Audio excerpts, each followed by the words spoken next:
Hi everyone and welcome to my channel. It is Karen here with you today.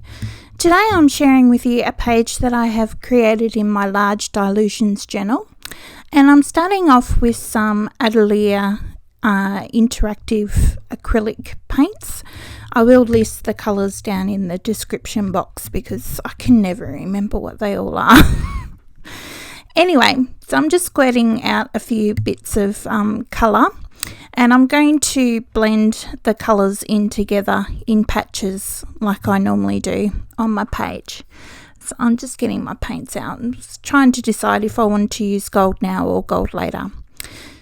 So I'm going to start off with some yellow, and I'm just spreading that around onto my page. And now I've got some green, which is a green gold, and just mixing the colours in a little bit there together so that they blend a little bit from one to the other. I'm also wiping my finger off as I go so that I don't get too much of a muddy colour in between. So so I'm going to speed this up here in a little bit because you've seen me do this lots of times before. So I was going to jump ahead quite a bit in a minute. But so some of the colours that I have got, let's see, I think it's a turquoise, a pale pink, pale purple, a pale blue, yellow, magenta, and the green gold. I think that's what they all are. So I've just about finished this page, almost there. There we go. I've jumped ahead a little bit more so you can see how it's building up. And then once I've finished this page, I'm actually going to start on the next page. So it's a bit of a process doing this bit, but I actually really do enjoy it. It's lots of fun. I really like these colours, so yeah. Okay, so now what I've got out is a new All and Create stencil. And I've just mixed a little bit of white gesso in with my magenta pink so that I can tone it down a little bit and pounce that through my stencil. So that's what I'm doing there. Pounce, pounce, pounce. So I really like this stencil. It's quite nice. It's a bit of a mix up between a mandala and floral. So yeah, it's interesting. It's cool. So I'm just doing that onto the other side. Now, sorry if my video seems a little bit slow. I didn't quite have my GoPro on the right setting, so I have sped it up, but then I realised it wasn't quite sped up enough. So it's still a little bit slow. Sorry about that, guys. Hopefully I don't bore you too much. So the next stencil that I've got out here is from Scrap FX. It's a real clear one, so you can't actually see it until I put the paint through, and you'll start to see that it's actually a little flower, and it's quite cute and pretty. There we go. Now you can see it a little bit better now that it's dirty. So yeah, just with the green gold paint. And what I'm doing is where I've got some of the green gold that I've laid down before, I'm just laying the stencil over that and over some of the other colours so that it flows through. Now I do get some new stencils from Stencil Girl, so I'm just grabbing out one of those. This is a wordy one. I can't think what it's called, but there's 3 new word ones that I got, so yeah, it's quite nice. So I've just got the blue, the turquoise now, and I'm just pouncing that through some of the words in random spots just to create a little bit more interest there on my page.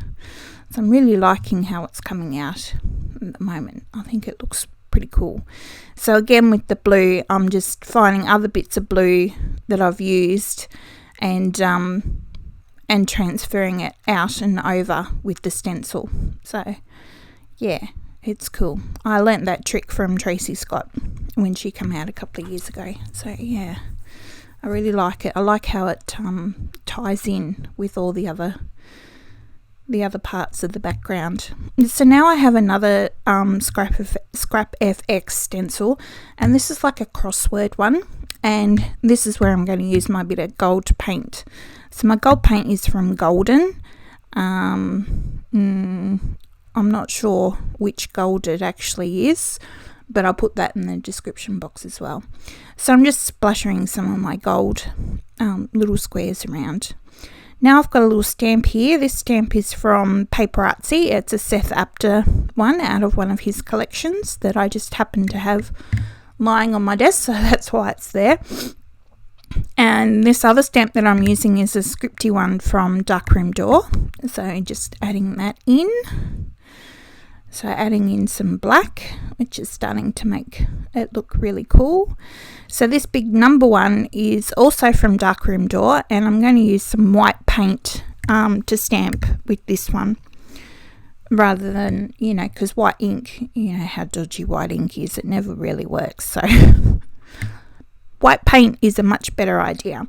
So that's what I'm doing here. And I'm just using some cut and dry foam. So I'm using the hard side of the cut and dry to put the paint onto the back of my stamp. So yeah, so it's looking quite cool. I like it. There we go. That looks pretty good. So I just stamped off the rest of the paint that was on my stamp, and now I've washed it and wiped it all off, so none of the paint is actually stuck left on the stamp for it to be wrecked. Now this image that I have here is from Michelle Grant, and I've just printed it out onto some tissue paper. If you want to know how to print onto tissue paper or rice paper, there is a video that I've just done recently which explains how to do all that and how to seal it and everything. So yeah, go watch that if you're wondering. So what I've done there is just put a little bit of water around the outside of the girl so that I can tear the tissue quite easily. So because my background is quite intense, I've decided to put a little bit of gesso onto the back of my girl's face. This is something that I saw Michelle do the other week, and I thought, oh, that's such a cool idea, I'm going to do that. So yeah, before you glue it down. So that's what I'm doing there. So I've just got some gel medium and I'm just going to glue it down. So now you can sort of see that her face is white, like it's blocking out the background, so you can see all the details of her face, but you can still see through her hair and some of her clothes, like you can see the numbers down there at the bottom of her neck, which looks really cool. So I'm quite happy with how that turned out. I really like that idea, just something a little bit different. I have known about painting the back side of my tissue or whatever, the faces, for a while. It's just that I've never actually done it, and because I've quite liked having the patterns and colours come through on the faces. So yeah, anyway, so now what I've got is something else from Michelle Grant that I've printed out again onto, I think this might be rice paper, and it's out of one of her pattern sets. So I've just ripped off some of the little dots and I'm going to glue them around. So I'm just ripping off the bits that I want. Yeah, so I quite like these little dots. So what will happen is the rice paper will kind of melt away, and it was just left with the little black dots on the paper, onto my background, sorry. So yeah, so I'm just auditioning, I guess is the word, of where I'm actually going to pop these bits, but of course they never end up where I've auditioned them. They just kind of end up wherever. So I'm just sticking it there a little bit on the corners of the girl tissue, just to help break up some of the edges that I didn't rip off, just to soften it off. So yeah, I'm really liking how it's coming along. It actually took me quite a while to do, and also because I had my camera on the wrong setting,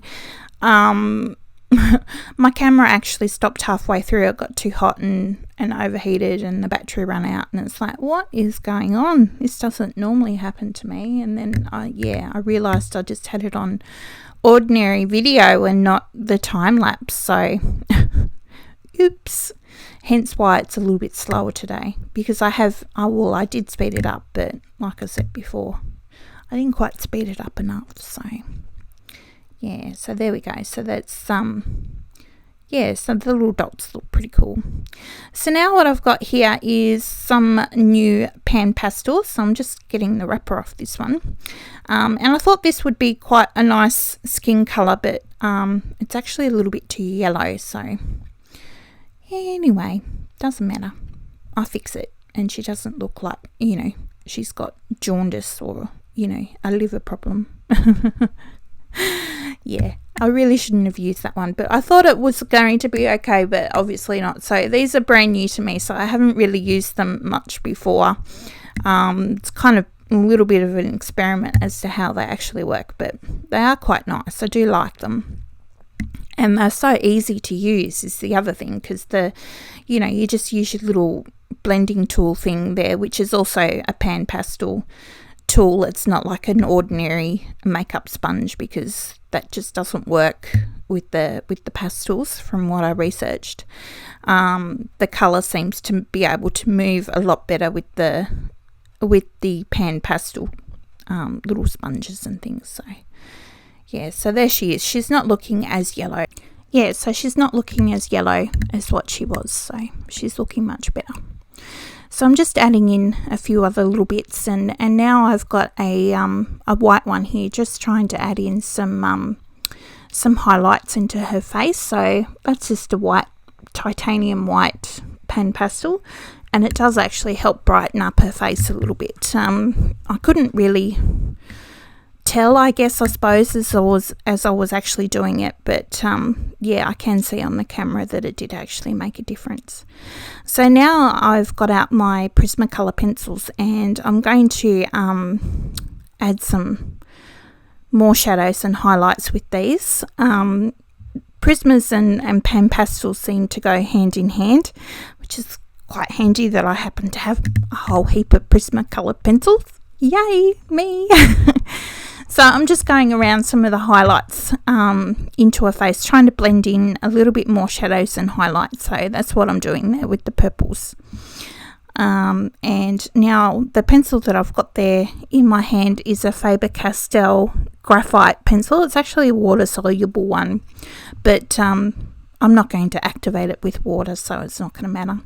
So I'm just drawing around her eyes, drawing in her eyebrows, eyelashes, around her nose and her mouth, and a little bit more detail around the side of her face and her chin. So yeah, just doing her eyes there. That was, yeah, that's her eyelashes going in.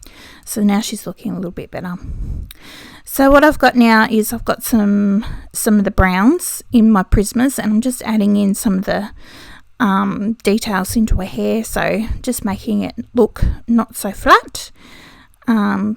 Just a few different colors of brown, using the graphite pencil again. So I just gave her some orange eyeshadow, very lush, and some pink lips and some blue eyes, and adding a little bit of green into her eyes there as well. So now I'm going to add in her cheeks, and I kind of bugger this bit up a little bit, so oops, I couldn't get it to blend out as much as I wanted to. So I grab another pan pastel and go over the top, and it works a treat. So yay. So now I've got my white Posca pen, and I'm just putting in some details into her eyes so they actually come out off the page. And then I realized, well, you know, I was missing the pupil, so I had to do that and then come back in with the white, and just going around again with that graphite pencil just to define the eyes and make them look a little bit more realistic, like they should. So now I'm going to write in my quote, and because where I started I didn't quite move, I needed to move it over a little bit more because it was Posca and it was wet, I can just wipe it off. So it says, no beauty shines brighter than a good heart than of a, well, it's meant to have an A. Excuse me. And you can quite obviously see that I missed that bit out, but I will put the A in and make it all better. Oops, days. No one will know that I missed that A out once I put it back in. So yeah. So now what I'm doing is some doodling. So these leaves are very much like Megan Winslow Quinlan. She does these kind of doodling leaves, and this is my version of those leaves. So it's just like the number 8, but it's sideways on the little branch. So very easy to do. Anybody can do these. It's just too easy, really. And I'm just colouring them in with my Posca pen and try not to stick my arm into the wet paint because it does take a little bit to dry. So I'm just doing the third one over this side again. Just number 8s on the side. Very easy. And yeah, because I was in the gutter of the book, I've decided to bring that bit up and over. So I'm just drying them with my heat gun and going over some of the bits where the black Posca didn't quite work. Must be getting a bit low on that one. So now I've got a white Uniball pen, and I'm just going around my leaves again in a number 8 kind of fashion, but with 2 lots. So there's got a little lot and a big lot around the outside. So that's something else that Megan does as well, which I think is really cool. So I copied. But that's how we learn. We learn by being inspired by others and doing what they're doing, but in our own version. So that's what I'm doing here. So because I had 3 black leaves, now I'm doing a couple of white ones, just make it a group of 5 so it looks better. You know, odd numbers are better. So once I've actually got those dry, I'm grabbing a black rollerball pen and doing the same action that I did on the black ones with the white. So yeah, and the last thing that I did there was use a little bit of Dina Wakley gloss spray in Carnation and splashed that over. So this is my page. I really hope you enjoyed my video, even though it was a little bit long. I hope I have inspired you, and until next time, see you later. Oh, don't forget to like and subscribe, please. That would be great. Thanks. Bye.